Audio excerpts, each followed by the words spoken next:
Está circulando en las redes sociales profusamente, es impresionante, se convirtió en viral, ¿no? Un texto de Fernando Sillonis donde habla de que no solamente hay un club de la construcción, sino que hay otros clubes en el Perú. Por eso hemos invitado al ex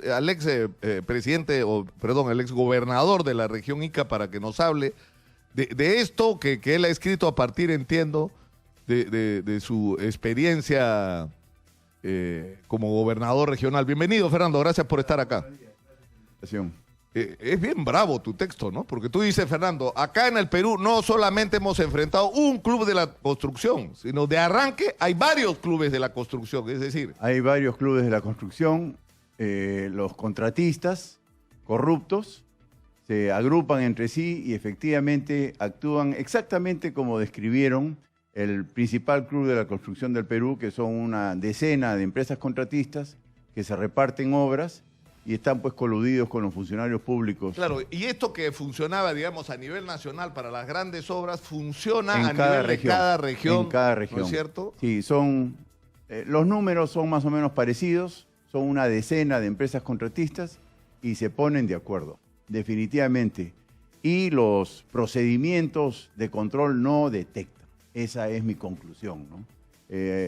Todo este escándalo de corrupción sobre la base del Club de la Construcción debió ser detectado por los organismos de control de contrataciones, por la Contraloría. Porque además en determinado momento era hasta obvio, ¿no es Era cierto? obvio, ¿no? Las obras salían sobrevaloradas, después venían las adendas. Era un patrón de conducta que se venía desde hace décadas. En realidad esto no ha sido una cosa nueva, ¿no? Claro. Entonces, la otra conclusión a la que yo llego es que los sistemas de control, ¿no? Me refiero a Contraloría, me refiero a Fiscalía, me refiero OCE, ¿no? Que es el organismo de supervisión de contrataciones del Estado, no detectan estos A mí me sorprendió mucho, creo que fue Walter Gutiérrez, el defensor del pueblo. Un día yo le digo, oiga, pero lo que ha pasado acá, defensor, es que el sistema no funcionó. Me dijo, no, es que sí ha funcionado, porque el sistema en realidad no estaba diseñado para detectar la corrupción, sino para permitirla. Bueno, entonces, ¿no es terrible, lamentablemente. Pues, lamentablemente, ¿no?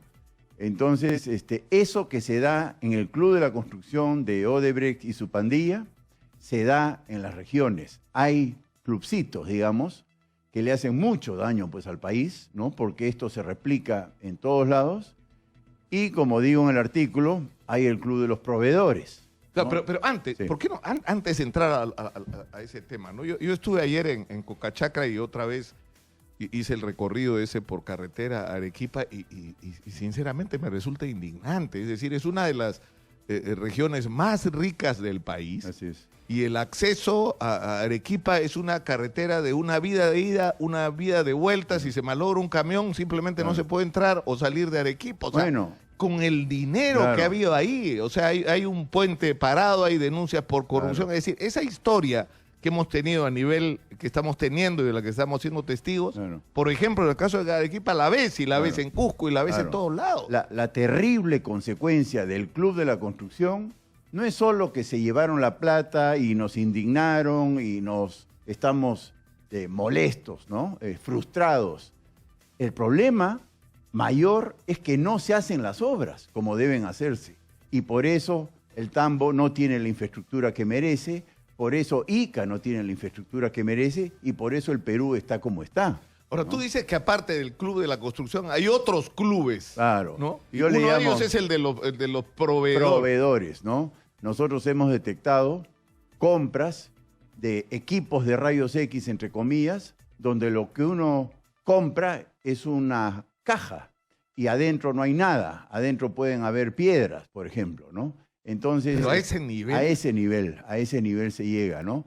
Computadoras sin CPU, ¿no? Ahí está la computadora y no tiene memoria, ¿no? Ese tipo de medicamentos vencidos. Uno compra los medicamentos, pero millones. La pregunta es, si existe el sistema del registro de proveedores del Estado, ¿no es cierto? Hay Perú Compra, Compras Perú, no sé cómo se llama este bendito sistema que supuestamente tú tienes que pasar por una calificación previa antes de poder ser proveedor del Estado. Pero, por ejemplo, al Congreso de la República. Claro. Le vendió computadoras que valían más de lo que Así realmente costaban en el mercado, una empresa que funcionaba en la casa de una persona en San Juan del Lurigancho, creo. O sea, Insisto, era una empresa... los sistemas de control no Cascarón. funcionan, Nicolás, no funcionan.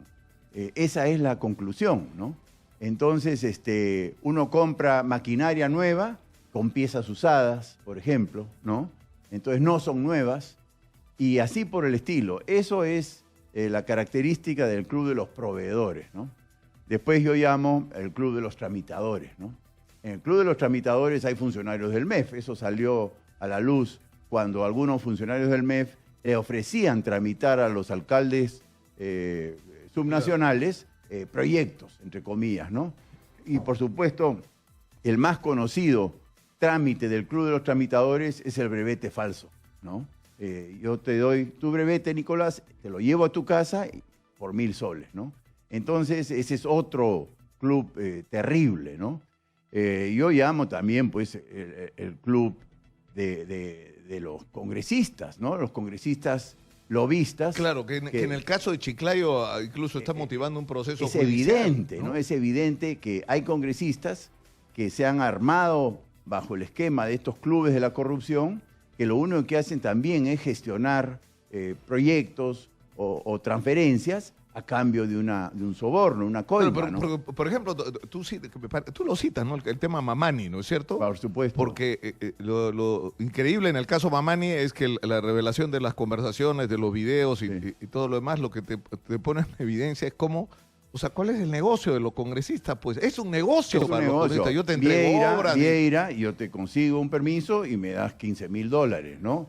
Becerril, yo te consigo una obra y me pones la loseta en mi casa, ¿no? Claro, Entonces, me hacen los acabados de mi casa. Y no son 3 nada más, no son todos, eso es evidente, porque hay buenos congresistas. Pero es un sistema. Pero es un sistema, Nicolás, es un sistema. Ahora, lo que une a todos estos sistemas que tú describes es uno solo, es cómo hacemos para robarle al Estado.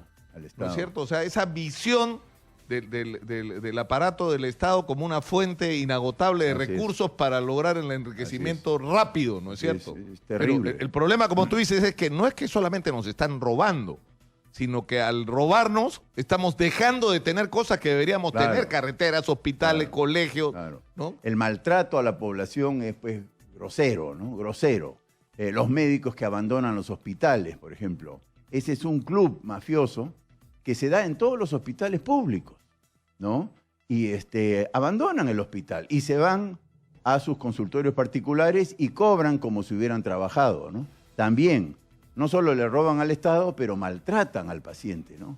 Entonces sí, es una podredumbre generalizada, ¿no? Generalizada.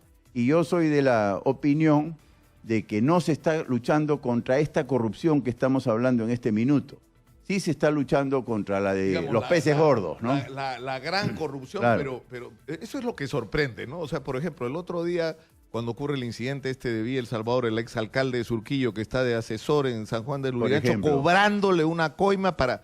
Como si nada hubiera ocurrido. Cambiar la zonificación. Claro, como si nada hubiera ocurrido. Es decir, estamos viendo en la radio, en la televisión, en los medios, ¿no es cierto?, cómo están metiendo preso a este expresidente, a este ministro, y esta gente sigue actuando como si nada de esto hubiera ocurrido y como si nada hubiera cambiado y como si todo fuera posible.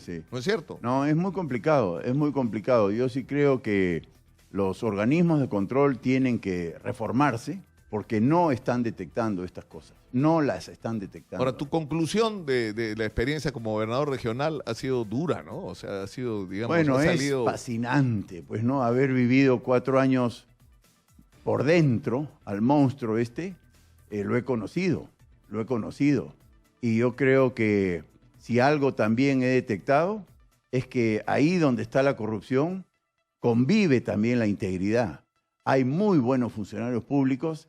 El problema es que suelen ser silenciosos, suelen ser mansos, ¿no? Sumisos, pero ahí están. Y yo sí creo que hay esperanza, porque cuando uno entra y detecta la corrupción y la castiga, porque sí se puede castigar, aparece la integridad. Quisiera terminar con un tema último. Tú hablas en tu texto del Club de los Consultores. Sí, es una cosa terrible. increíble en el Perú. Eso es terrible. Un ejemplo, ¿no? Sierra Azul. Sierra Azul es un programa fantástico, en teoría, del Ministerio de Agricultura, que tiene por objeto hacer reservorios y plantar bosques en la sierra. Exactamente lo que más necesita el Perú, para hermanar a la costa con la sierra a través del agua. Bueno, 300 millones de soles todos los años se van en burocracias y consultorías. Casi no han hecho ni un solo reservorio, ¿no? Todo el presupuesto de Sierra Azul se va en consultorías. Y ese es un caso, ¿no? En educación hemos visto también muchos casos de consultorías que no sirven para nada. Claro, ¿no? porque además no tiene lógica, terminan suplantando las funciones de organismos y funcionarios claro, del Estado que supuestamente has contratado para eso. Pero hacen consultorías para todo, ¿no? para todo, y son, como ya es conocido el texto, es copy-paste de otros informes de consultoría, ¿no? Entonces se ponen de acuerdo con el funcionario corrupto, hazme un estudio, entre comillas, para ver si el proyecto del reservorio es viable, cobra 70.000 soles y es un copiar-pegar de otro informe parecido que no tiene ninguna relación con el reservorio en cuestión, por decir, ¿no? Y así estamos llenos de consultorías, de informes de consultorías, que lo único que han hecho es robarle plata al Estado. De gota en gota, ¿no? Se van los miles de millones a través de estas consultorías inocuas, ¿no? Yo creo, yo te agradezco muchísimo, Fernando, por haber estado con nosotros el día de hoy, pero yo creo que lo que tú has hecho es algo muy importante esta semana, que es introducir en la discusión, porque esto tenemos que meterlo en la discusión. Y bueno, es decir, el rol de la prensa, Nicolás, y no lo digo por cumplir, está jugando un rol determinante. Todas estas corruptelas no las está detectando el sistema de control, las está revelando la prensa, ¿no? Periodistas como tú y varios más, evidentemente. Mira, yo te cuento una anécdota. Acá vino un día de repente un grupo de proveedores de las obras de la reconstrucción de Piura. Sí. Y me dice, señor Lucas, nosotros hemos hecho la obra y no nos han pagado. ¿Cómo que no les han Claro. pagado? No, es que resulta que la obra, por ejemplo, la limpieza del río, la descolmatación y una de las vallas estas de los muros de contención habían sido licitados, los había ganado un consorcio, pero el consorcio no hace la obra, el consorcio subcontrata a otra empresa y esa empresa subcontrata a lo que hacen la obra. Sí. Y encima no le pagan cuando ya cobraron. Entonces cuando van a la Contraloría, en la Contraloría le dicen, no, nosotros no podemos hacer nada por ustedes porque ustedes no han contratado con el Estado. Claro. Pero oiga, la plata es del Estado, la obra es del Estado, nosotros la hemos hecho, nosotros hemos estado ahí. O sea, era una cosa increíble y eso te prueba que incluso en la reconstrucción estas cosas siguen pasando. Claro. Por eso la prensa es la que va a hacer el control que no hace el Estado. Nos dicen que tenemos que ir a la pausa, pero insisto, esto es tema. Muchas gracias, Fernando, por Nicolás. estar con nosotros. Un gusto verte como siempre.